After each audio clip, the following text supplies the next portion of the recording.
milletning erkinlik sadosi, yorlangan yuraklarning nidosi, bo'g'ilgan ovozlarning sirdishi,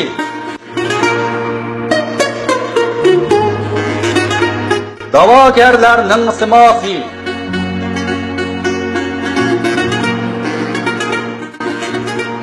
izdinish munbiri, siz ve mening ovozimiz Sharqiy Turkiston ovozi.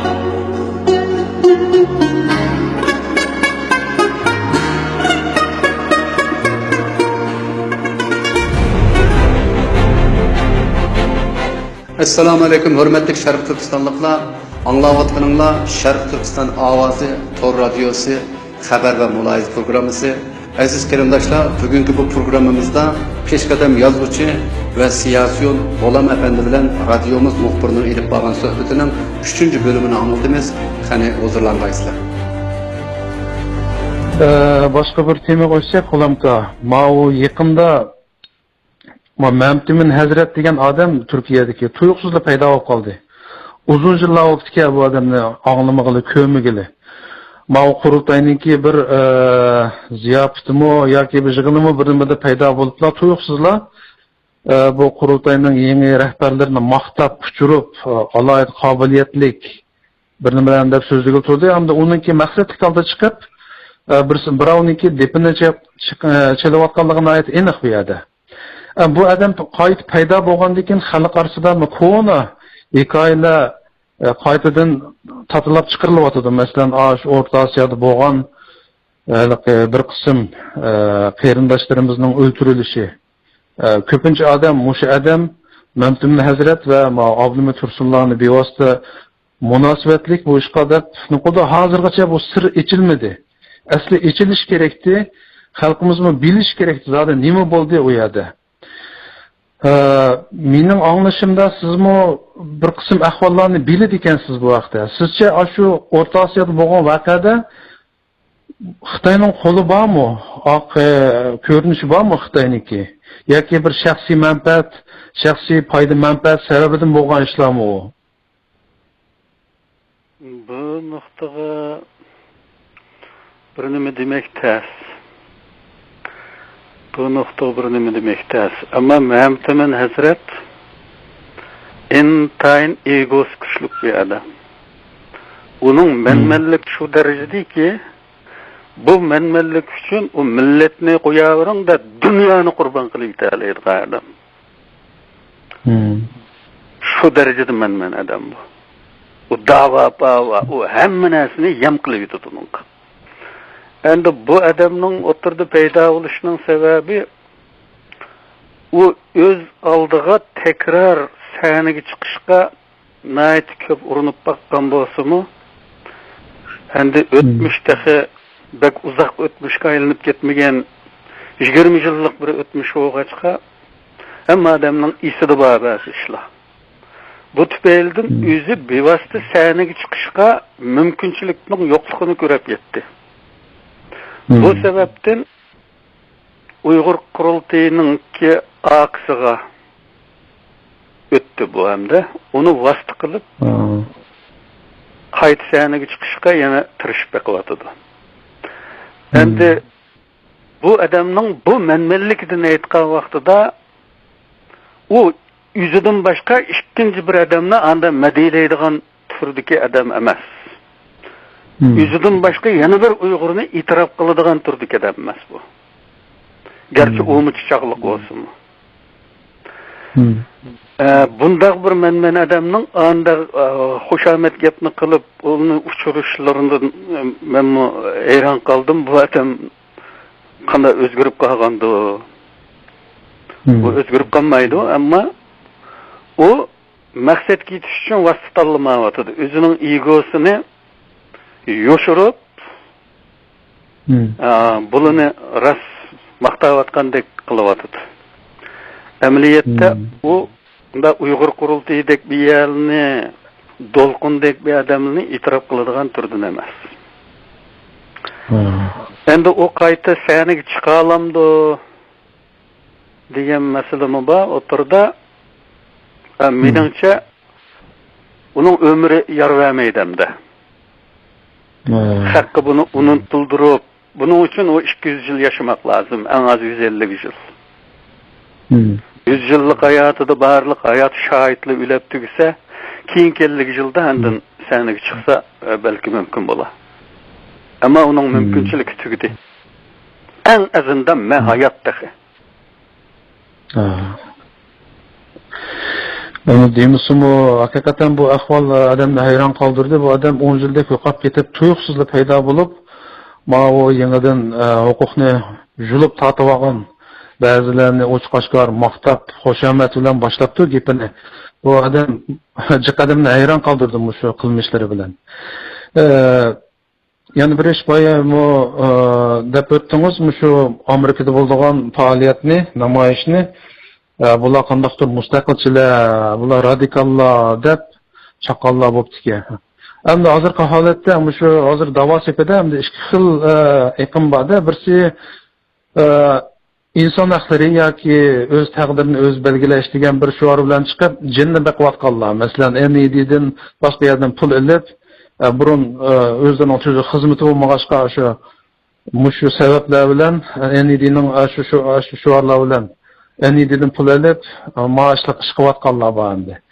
Hozir endi boshqa qurultaydan bir turkum odamlar 10 dak tashkilot ayrilib chiqdi. Bular ayrilib chiqishdagi sabab birisi shu qurultay ichidagi shu monopollik. Yana birisi endi bu bizga hozir mustaqillikdan boshqa yo'l yo'q. O inson haqlari, avtonomiya deganning hammasining yolg'onligini, Xitoyning uni mangu bermaydiganligini Uyg'urlarga iniq to'lib yetgandan keyin zodi mustaqillik yo'lda mangmay boshqa yo'l yo'q deb ayrilib chiqqanlar bo'ldi. Endi buningda bir savol tug'iladi. Endi mustaqillik desa xalqaroda nurg'un davlatlar masalan qo'llab ketmaydi ekan. O'z qashqari mustaqillik shuarini to'g'lab chiqsa-da, shunga ham avtonomiyachilarningki tushuntirishimi mush jihatdan bo'yotdi. Bu mustaqillik deb chiqsak, hech kim qo'llamaydi bizni. Shunga inson haqlari o'z taqdirini o'zi belgilash degan shuar bilan faoliyat olib berishimiz kerak degan bir sababni ko'rsatyapti ular. Sizcha endi bu mustaqillik shuari bilan o'tirg'i chiqadiganlarningki haqiqatan oldi to'silib qolarmi? Ular erkin bir da'vo olib boralarmi sizcha bu tashkilot qurilib qolsa? Mustaqillik da'vosi qiladiganlar faqatla chet elning qo'llashidan mahrum bo'lishi mumkin. Onundan boshqa to'salg'i yo'q. Chet elning qo'llashi deganda shu Uyg'ur qurultiyi maash berayotgandek birlarining maoshidan mahrum qoladi. Onundan boshqa nimadan mahrum qoladi? Agar iqtisodiy yarvasa o'zini qamdiya olsa va bu davoni ham o'zi ishlab jannatga beqib, ham bir tarafdan qiladiganga irodasi va odamlar qilib keta olishi mumkin. Bununla chet elda erkin dunyoda boshqa bir to'salg'i yo'q. Endi chet elning qo'llashi degan vaqtida u qo'llashning hammasi shartlik bo'lgan bo'lg'achqa ba'zida u mazlum millatlarning izzat nafsiga berib taqishidi. Men ilgirki so'zlarimda deb o'tdim. O qurultayga pul yurayotgan o tashkilotning bizning hatto bayrog'imizni axlatga tashlaganligi. Bayroqni axlatga tashlatib yana nimaga erishimiz biz u yerda? Nimaga yordam berdi u? Biz shu bayrog'imizni tiklaymiz deb yurimiz bu ko'chada. U uni elib tashlab etsa bu kulkilik bir ishlamdi. Mushunday yordamlamdi bu. Xalqaro yordam degan. Endi xalqaro uni shart qilgan bo'lsa, shu mustaqillik demaslikni shart qilgan bo'lsa, demak bunda yordamning bizga bek cho'ng bir yordamimi yo'q amaliyotda. Bu faqat o'zining diplomatiyada bizni o'ynayotganligining belgisi bu. Agar haqiqatan demi Xitoyga dushman bo'lg'ish keldigan, bizni rast qo'llag'ish keldigan davlat bo'lsa, bizning mustaqillik deyishimiz ya demasligimiz bilan hisoblashib o'tmaydi. yordamni qilaverishi mumkin. Chunki yordam deganni oshkor qilish shart emas bu. Buni pichoqariyat erish usul orqali qilish mumkin. Masalan, Ikkinchi Dünya urushidan burun Koni Turkistonchilarga Polsha yordam bergan. Prometey nomidagi bir projekt bilan resmi davlat maliyasidan Prometey uchun deb pul ajratib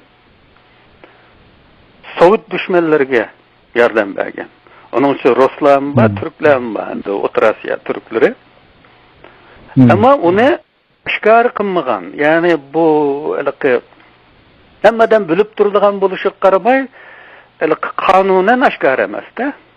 Hammadan biladi uni. Sovet mi biladi Polshaning qilayotganligini. Endi o Turkistonchilar Parijda Yosh Turkiston degan jurnalni chiqargan.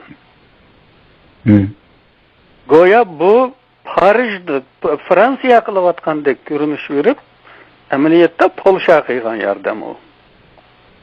Uning yo'llari chiq agar qilay desa. Bugungi kunda haqiqiy turda bizga yesrashlik qilayotgan davlat yo'q.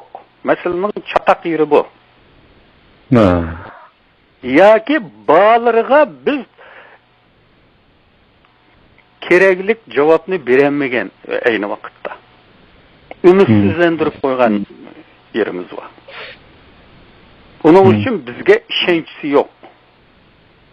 Bizni alaqin nadanga bergan eski ko'nglim degandek rasvo qilib qo'yamdikin deb qo'rqadigan vaziyatga tushib qoldi.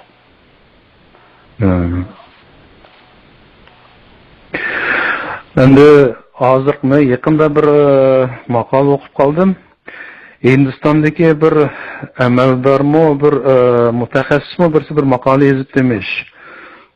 Xitoyga taqobil turishda shu Tibet bilan Uyg'urlardan foydalanish kerak degan bir Hindistonning bu cho'ngroq gazetida e'lon qilgan maqola ekan bu.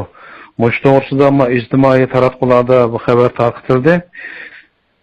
Hozir Xitoy terisiga patmayotgan holatda Xitoyning dushmanlari ko'payyapti. Endi mustaqillik bayrog'ini ko'tarib chiqsak, aslında Xitoy bilan ashaddiy dushman davlatlardan bir yordam kep qilish, biz bilan hamkorlashish bir ehtimoli bo'lamdigan sizcha? Bu bizning safamizga bog'liq hozirgi masala. Bizning mustaqillik bayrog'imiz yoki o boshqa ideyamizga munosabati yo'q. Bizga yordam beradigan davlatlar bizning safamizdan ensirayotdi. Bizde bir devletning rahbari bilan o'tirib qo'pab, uni gaplashgidek odam yo'q. Chataq yeri bu. Endi bizde shunday bir gruppa kadr yo'q. Endi bir talantli bir odam bilan bitmaydi bu ish.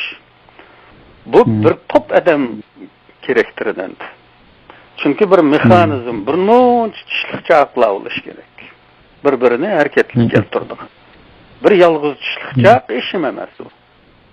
O bir mexanizm emas. Onun için bizde bundan bir nimenin bo'lmaganligi yordam beruvchilarni ishkilantirib qo'yadilar. Yordam beruvchilar hamon bor.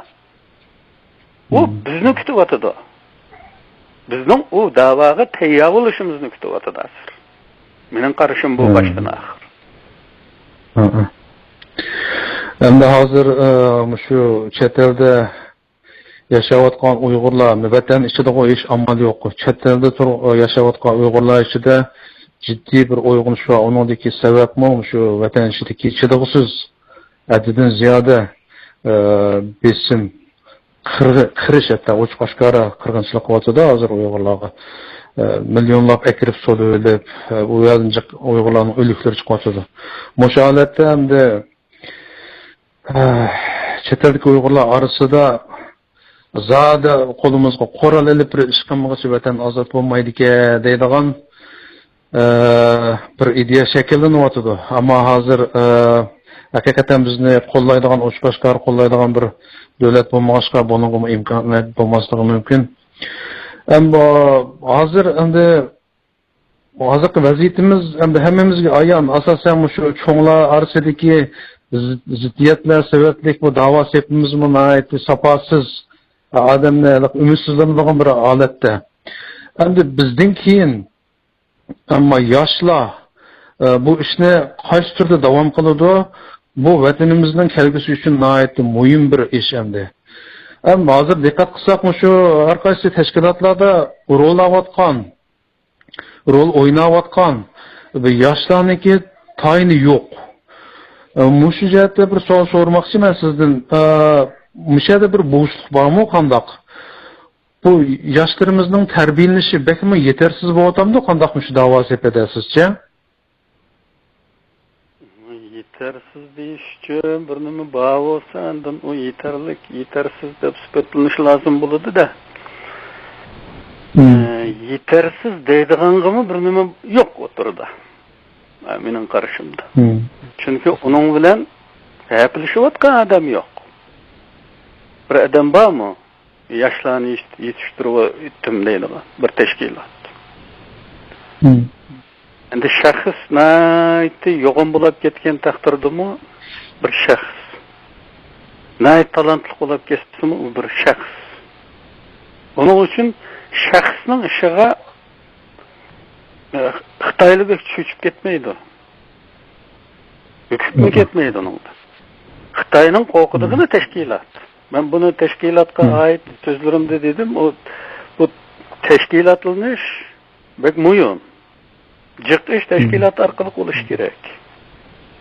Ama bizning hozir birmuncha ishlarimiz shaxslar bo'yicha bo'lyapti. Ben bu da kelgusidagi so'zimda shuningga munosabatli bir nima o'ylayapman. Biz teşkilat olgandan keyin kereksizga aylanamiz, andan o kelgusida qanday qilamiz deydigan emas, qanday qilamizga derhal javob beradigan adam topqilolmasa, o kelgusidagi bu teşkilatning roli nima bo'ladi, uning izbosari qanday bo'ladi, buni o'ylayotgan bir odamning bo'lishi notayin. Chunki bugungilar ikki turli avvalda o'shunda yo'l tutyotdi. Biri ortiqcha menmenlik, shuhratparastlik tufaylidan hech kimga to'ni bermayman deydigan bir shum niyat bor. Buning uchun. Buning ikkinchi sababi Xitoyga bog'langan bo'lishi ehtimoli.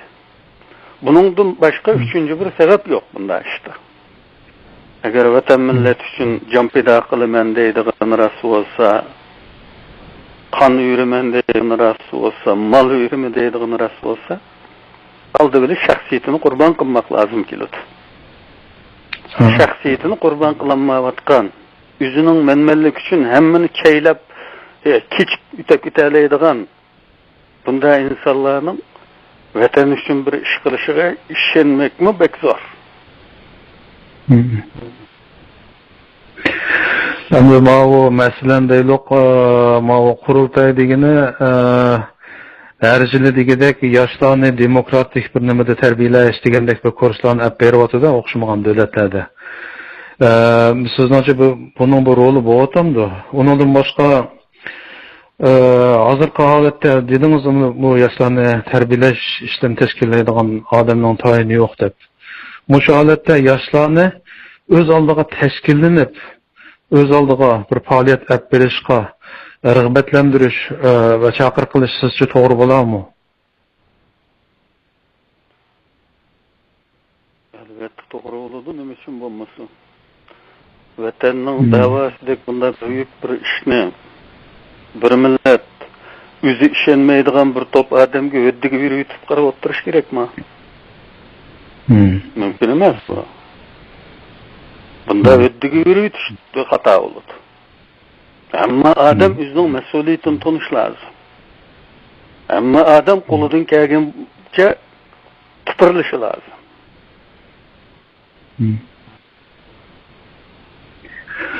Ammo o'tgan qatim bir yoshlar bilan suhbat qildik-mi shu haqda. Ular deydiki, endi cho'nglar tajribalik, men so'ragandim, sizlarmi cho'nglar deb hurmat yuzidan qarab o'tolmay, endi haqiqatan jangovar yoshlar bor aramizda o'zini vatan millat uchun otashga tayyor. Sizlarmi o'zingizlardan kirib o'sha tashkilotlarga aktiv rol elib, xato ideya, xato iqimlarga raddiya berib, bu tashkilotlarning soplishiga bir töhfə qo'shsanglar va hozirdan boshlab o'zinglarni chiniqtirsanglar asli foydasi bo'ldi desam, ba'zi yoshlar dediki, aka bu uzun muddatlik da'vo, qisqa muddatda hal bo'ladigan da'vo emas dedi. Hamda hozirgi vatanninki vaziyatini misol oldim u yerda. Masalan, 1 milliondan ortiq Uyg'urni akirib ketibdi. Ularning chiqqanlarimi uzun qolmay o'lib ketib o'tadi. Hatto ba'zi nimalarda, ba'zi xabarlarda deyilishicha, Xitoylar shu tug'maslik doğrularını işirib etken bir alametler mi boğan o yerden çıkanlarınkide, yenip çıkanlarınkide. Hem şuna qattiq bir guman var bu yerda hem Xitoy o yerga akirib solup algandan qo'lidan keladigan har qanday bir shumliqni qilishi mumkin. U ikkilanmay qiladi Xitoy hozir butun Uyg'urni yo'qotimiz deb atgan holatda. Şuna burundan deb kelayotgan bu da'vo uzun muddatli da'vo deb o'tiraversak, ba'zi odam qo'rqib qoldiki, uzun qolmay bu millat yo'qolibmi ketami deb. Sizcha shundoq navbatdagi bir jiddiyat ostida yana bu da'vo uzun muddatli da'vo deyish to'g'rimidi? Albatta. Agar qisqa muddatli desakli xato bo'ladi. Uzun muddatlik ekanligiga uzun muddatlik ruhiy tayyorligimiz bo'ladi. Bir adam agar o'ttagan yerdan Washingtonni manzilim oxirgi bardigan yerim deb yo'lga chiqsa, ko'proq g'ayrat qiladi. Chunki yo'l uzun. 1 kilometr mangmayli o'tirib olsam, men u yerga yetib borolmayman deb o'ziga ilhom beradi. Agar bizning boradigan yerimiz 1 kilometr u tarafda bo'lgan bo'lsa, manzilni u yerga belgilagan bo'lsak, qanday qilamiz? Uncha tirishmaymiz. O'ynab kulib bo'lsin, bora olayman degan xiyol bilan lopildaymiz. U yerda uch-qashqa odam bilan gaplashimiz yo'lda, turib qolamiz. Ayangan qiyib qarab, mayangan qirib qarab. Chunki bu yaqinlan bo'lgandan keyin baribir bora olayman. Bu intayin xato. O danalarning degan bir so'zi va insonning yetmoqchi bo'lgan palla, inson nishon qilgan palla qancha yuksak bo'lsa, insonda shunga yarasha tirishchanlik hosil bo'ladi degan. Biz bundaq bir ma'naviy energiyani, bundaq bir ruhiy tayyorlikni o'zimizda baqilamiz desak, buning intayin uzoq so'zilgan, intayin mushaqqatlik bir ish ekanligini har doim esimizda tutishimiz lozim. Masalan, o'tmishda men kitoblarimda tilga olgan uni planni bek baldurg'i tuzib etmayli degan mavzuda deyman. Bu 50-yillarning boshlarida chet eldagilar 50 yillik bir plan tuzayli desa, tillab ekan u odamlar. O şu mevzuda 50 yıl kıçınmış kılıtık biz bu yerda. Ketemiz bir 5 yıl kalmaydı. Görüyorsunuz ki 50 yıl allaqacha o'tib ketdi. Hazır mı biz 100 yıllık bir plan tuzayli desek bizni tillaydı Uyg'urlar. Uyg'urlar hemen bunun ofisini görüp yaşaydı. Maşınıza adetlenip kaldı.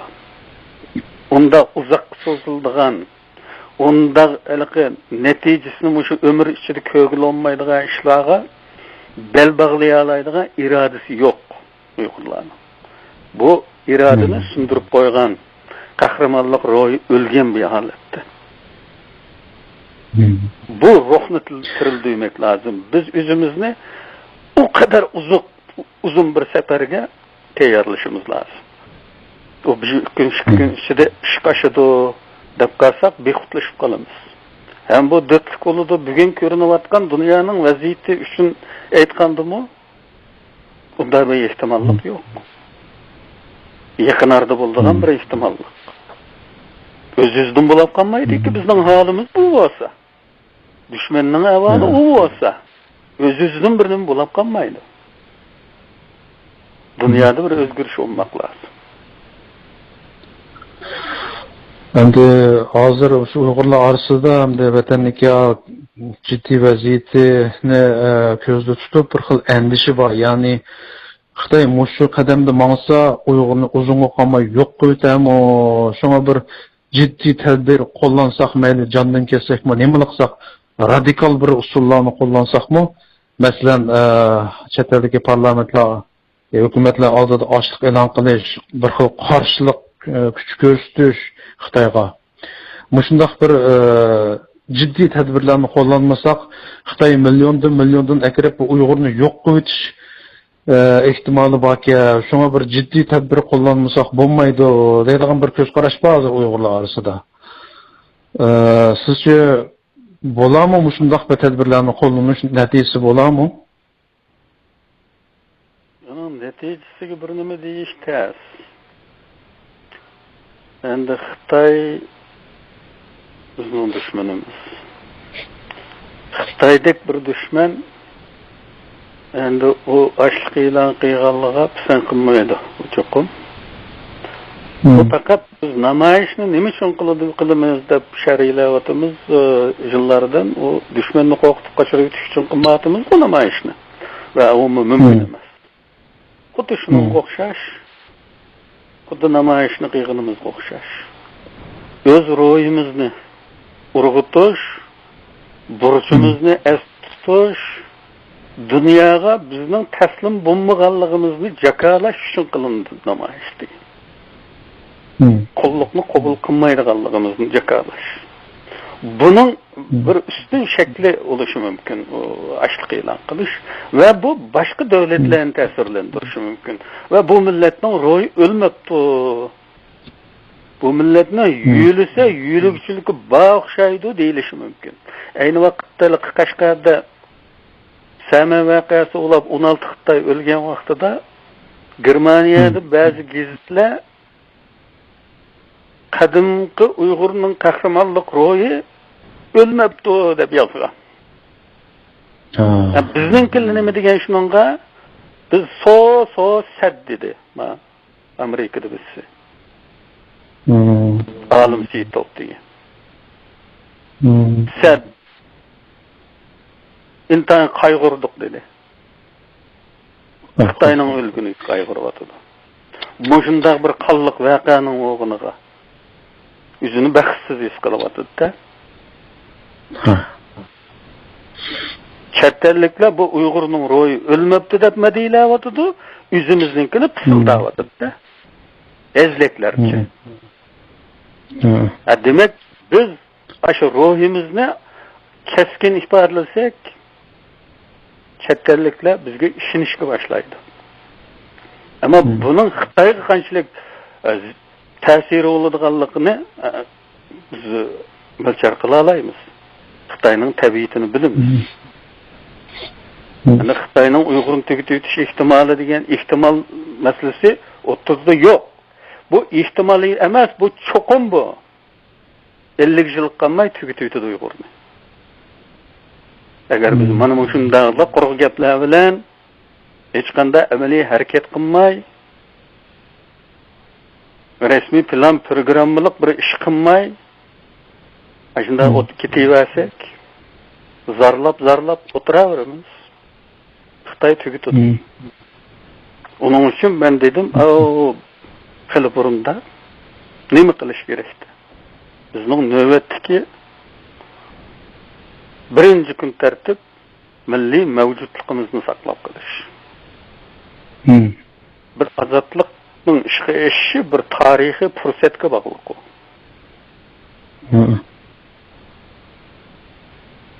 Bunday bir fursat kelguncha biz tugab ketmaslik uchun o'zimizni saqlashimiz lozim. Mavjudlikni saqlashning eng yaxshi chorasi harakat ichida saqlanadi. Uyda jim o'tirish orqali mavjudlik saqlanmaydi. Bu urushda bir qoida bor. Eng yaxshi mudofaa hujum degan. To'g'ri. Qoida. eng oxirgi kuchni yig'ib hujum qilgan vaqtida andin yaxshi mudofaa qila oladi desin. Agar mudofaa qildim deb boshni cho'kirib okupning ichida yetayversa, uning ustiga dushman keladigan gap. Buning uchun harakat to'xtamaydi, ammo bizning asosiy maqsad qilganimiz o'z mavjudligimizni saqlash bo'ladi. U ochlik e'lon qilish qatorliq ishlar boshqa millatlarni cho'qim ta'sirlantirdi, uning cho'qim foydasi bo'ladi. Ammo ba'zilarning aloqa cheknashgan ba'zi gaplari va qurolliq falan bu fantaziya gaplar. Bu gap haqida herhalde men tunigen gaplashtimmi birisi bilan esimda yo'q. Biz endi bu dunyoda bu yerda qurol tutish huquqimiz bo'ladi. Agar biz kinishga olsak. Men o'qigan bir kun imtihondan o'tib kinish uchun jadval yollaydiganga kelganda o'zimcha voz kechdim. Turli taraflarni o'ylab. Chunki hayotim bo'yi men qurol o'qigan bir xil ishqim bor edi. Uyimda bir qurol o'qigan bo'lsa deydim. Endi bu erkin dunyoda nima ish qilmayman deb kursni bitirib keyin voz kechdim. Endi bir qirib ketibdi men ortiqcha. Ikkinchisi hozir chet eldagi bu islamofobiya harakati tufaylidan bir ish vosilli palanchining uyida qurol vardı deb evvel kelib bizni tekshirdigan bir ishga sababchi bo'ldi ekanmiz. Va o'ylab qarasam shu voz kechdim. Agar men kinishkani olsam, xohlagan bir qurolni ola olmayman yani. Erkin dunyoda bu mumkin. Xo'sh, bu qurolni biz nerede saqlaymiz? Bu kinishkani berib qurolni olishimizga ruxsat qilgan hukumat bizning qurolni nerede saqlayotganligimizni tekshirdi har doim. Uni bir kim xohlagan bir odam o'g'irlab keta olamdi. Kichik valla unga oson erisha olamdi. Bunga diqqat qiladigan ish.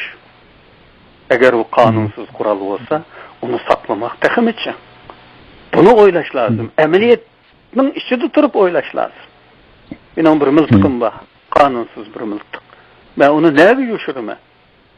Sayamdan hüküp, hele onu kotanğı yoşurup, hele qaznaqqa yoşurup, aşağıdan görünüp kalıvatkandek üzem hüküp, hele balıkhanıga yoşurup, ayında kılıp parakende olamam. Onu aklımız yetedi onunla.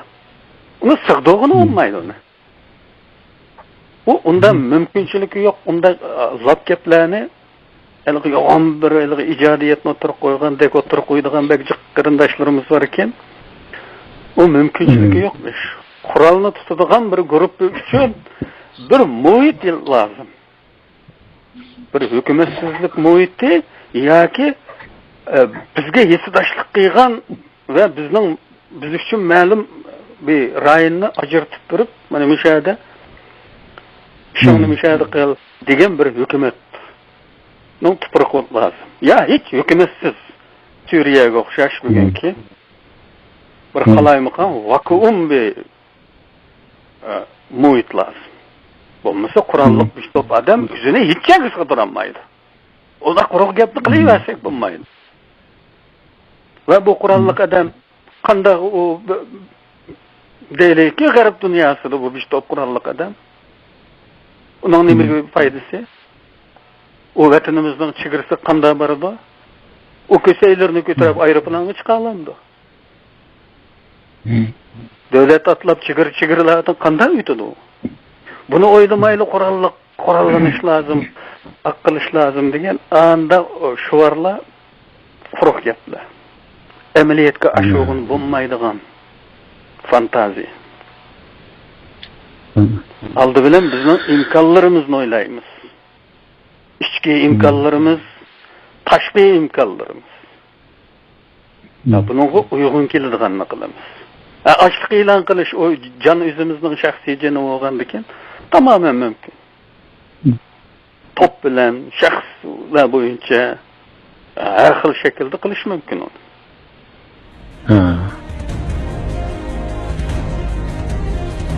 Aziz qarindoshlar, yuqorida radiomuz muxbirining peshqadam yozuvchi va siyosiyun Qo'lan afandi bilan olib borgan suhbatining 3-bölümünü angladinglar. Davomini kelar ketim angladingiz. Xayr xo'sh, Allohga omonat.